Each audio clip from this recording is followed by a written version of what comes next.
मुख्यमंत्री ने लोकतंत्र का हनन किया है, लेकिन किसी ने ये सवाल नहीं उठाया कि ईडी ने किस हैसियत से टीएमसी के आईटी दफ्तर में रेड डाली, ये किसी ने नहीं पूछा, जबकि सवाल यही होना चाहिए था। तो क्या लोग को बचाए या तंत्र बचाए या सब कुछ ढह गया है? देखिए, पिछले 10-11 सालों में शिव कुमार जी जो हो रहा है देश में, उसमें साफ दिखाई दे रहा है कि केंद्र सरकार राज्यों की स्वायत्तता पर डाका डाले हुए है। हमारे संविधान निर्माताओं ने हमारे देश के पूरे ढांचे को एक फेडरल स्ट्रक्चर, एक संघीय ढांचा बनाकर दिया था कि केंद्र की अपनी स्वायत्तता है, उसके अपने अधिकार हैं, उसके अपने कर्तव्य हैं।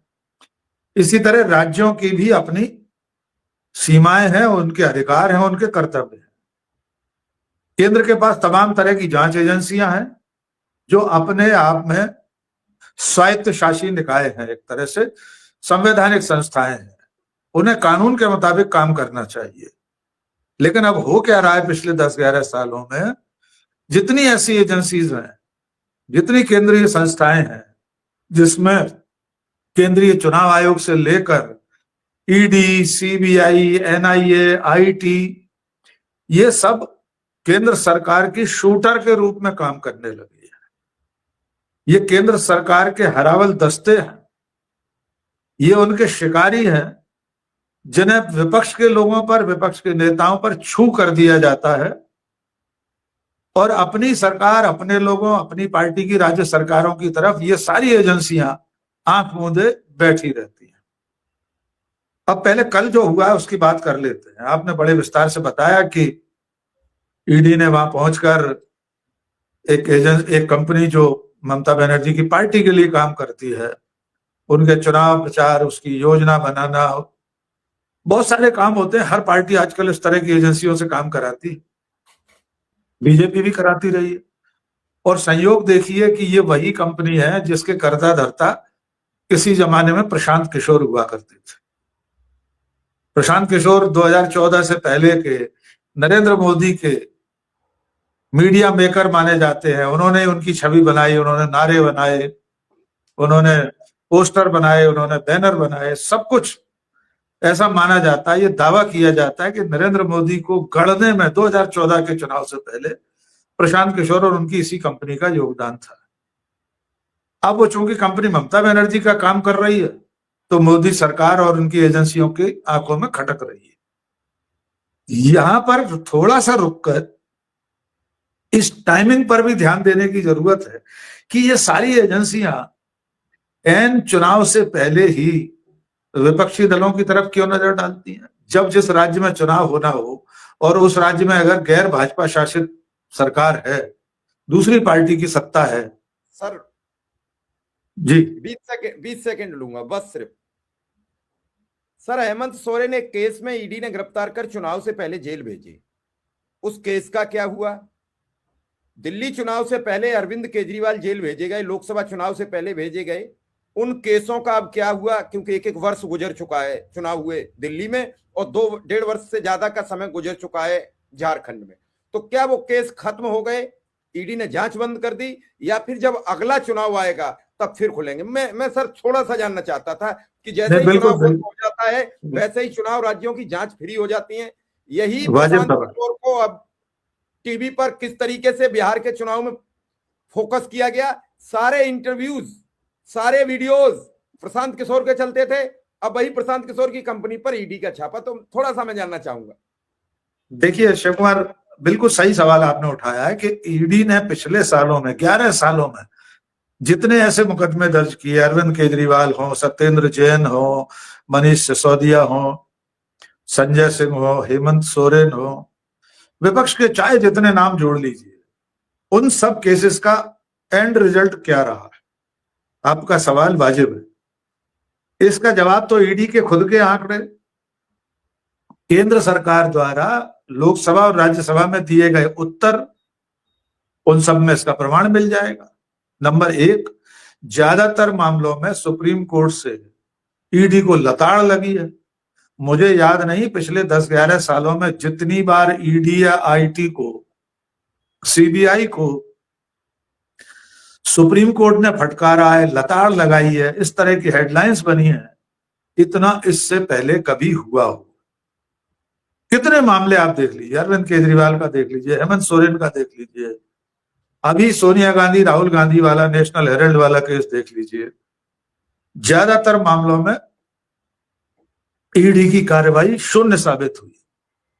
अब उन आंकड़ों पर भी बात कर लेते हैं जो खुद सरकार ने संसद में पेश किए हैं। कई बार सवाल ऐसे पूछे गए विपक्ष के नेताओं द्वारा कि ईडी ने पिछले 10 सालों में कितने मुकदमे दर्ज किए, कितने मुकदमे राजनेताओं के खिलाफ थे, उनमें कितने मुकदमे गैर भाजपा पार्टियों के थे और कितनों में कन्विक्शन हुआ। आपको जानकर आश्चर्य होगा, हमारे स्पेशल कवरेज न्यूज के दर्शकों के लिए भी हैरानी का सबब हो सकता है, यद्यपि अब सबको पता है कि ईडी ने कुल जितने मुकदमे दर्ज किए 10-11 सालों में, उनमें 95% से ज्यादा मुकदमे बीजेपी से इतर राजनीतिक दलों के नेताओं पर है। उसमें कांग्रेस है, आम आदमी पार्टी है, समाजवादी पार्टी है, डीएमके है, ममता बनर्जी की पार्टी है, सारे वे लोग हैं जो बीजेपी से अलग है। अब कन्विक्शन रेट भी जान लीजिए, कुल मिला के 3% से भी कम सजा दिलवा पाया है ईडी आज तक। यानी जिन लोगों पर आरोप लगाती है ईडी, वे आरोप अदालतों में ठहर नहीं पाते, कभी भी साबित नहीं हो पा रहे। यानी आपने 100 लोगों पर मुकदमा दर्ज हुआ, 3 लोगों को सजा करा पा रहे हैं, 2.5 लोगों को सजा करा पा रहे हैं। यही हाल इनकम टैक्स का, उसको भी मत भूलिए। अजित पवार के खिलाफ मुकदमा था, 1000 करोड़ की संपत्तियां इनकम टैक्स ने अटैच कर रखी थी। कुछ महीनों पहले ट्राइब्यूनल ने, इनकम टैक्स जो ट्रिब्यूनल है, उसने वे 1000 करोड़ रुपए की संपत्तियां रिलीज करने का आदेश दे दिया। यानी कोई आरोप साबित नहीं हुआ।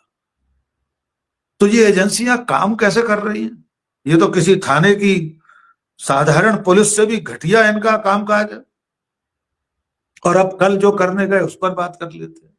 एक मुख्यमंत्री को केंद्रीय एजेंसी के काम में दखल देना पड़े, ये सचमुच में चिंताजनक बात है, ऐसा नहीं होना चाहिए।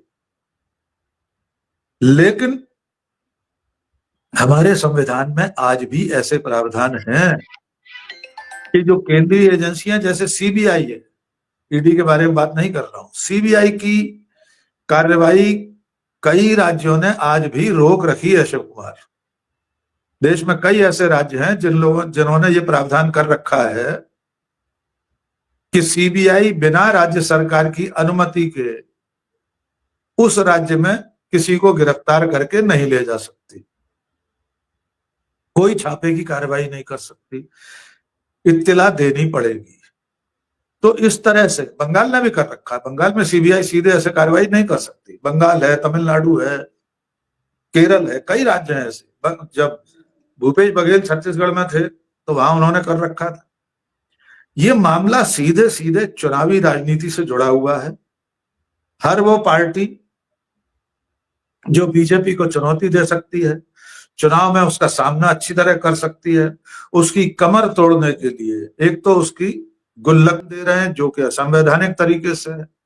और जैसा कि मैं इस वक्त कह रहा था कि ये सब कुछ हो इसलिए रहा है कि बंगाल में चुनाव है। मैंने शुरू में कहा था, टाइमिंग देखिए, जिस राज्य में चुनाव होना हो, या तो वहां पे आतंकवादियों के आने की बात कही जाएगी कि साहब आतंकवादी आने वाले हैं, जेपी नड्डा को चिट्ठी देके आते हैं आतंकवादी, संख्या भी बताते हैं। सर आपने एक ऐसी बात कह दी बड़ी हैरान कर देने वाली, वो दिल्ली में लाल किला पर सर विस्फोट हुआ, उस दिन हमें भी रात में नींद नहीं आई थी, हम दिल्ली में रहते हैं। उस घटना की जांच रिपोर्ट आज भी नहीं आई। लेकिन जब तक बिहार में चुनाव रहा तब तक doctor Khan, doctor Salim, doctor Adeeb, doctor Kapil, doctor जाने कौन कौन से डॉक्टर पकड़े गए, आधे उसमें से रिहा हो गए, उसके बाद भी कुछ नहीं हुआ। प्रधानमंत्री जी उसी दिन विस्फोट हुआ, उस दिन विदेश यात्रा पर चले गए। आखिर देश में हो क्या रहा है, बात वहीं आ जाती है सर घूम फिर के। और जो आप कह रहे हैं कि बंगाल में चुनाव है इसलिए ये हो रहा है, पहले तो हम लोग ये करते थे कि समझ लीजिए गरीब की थाली में पुलाव है तो किसी राज्य में चुनाव है, और अब ये कहना पड़ेगा समझ लीजिए अगर सरकारी संस्थाओं का दबाव है, तो समझ लीजिए कि उस राज्य में चुनाव है, अब ये नारा बदलना पड़ेगा।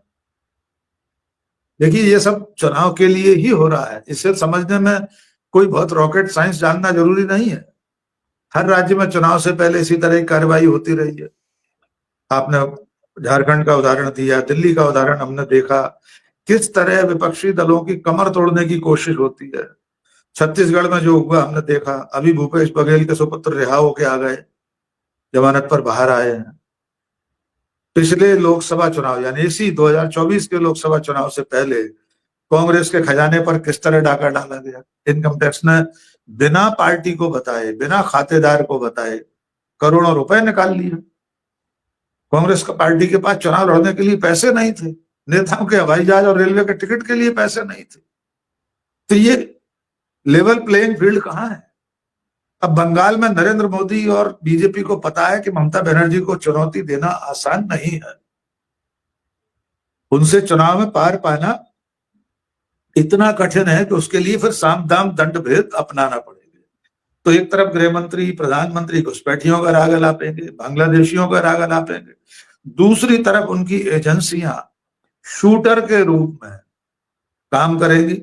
उनको छू कर दिया जाएगा कि फलाने आदमी को काट कर आओ। तो अब ममता बनर्जी और उनकी पार्टी पर हमला कर दिया गया है सरकारी एजेंसियों द्वारा। आप वहां से क्या हासिल करना चाहते थे? कैंडिडेट्स के नाम, चुनाव की तैयारी, उनकी चुनाव की रणनीति, रूपरेखा, कैसे उनकी सभाएं होंगी, उनका क्या चुनाव का पैटर्न होगा, क्या उनके नारे होंगे, क्या नैरेटिव बनाएगी। हर पार्टी अपना तैयारी करती है।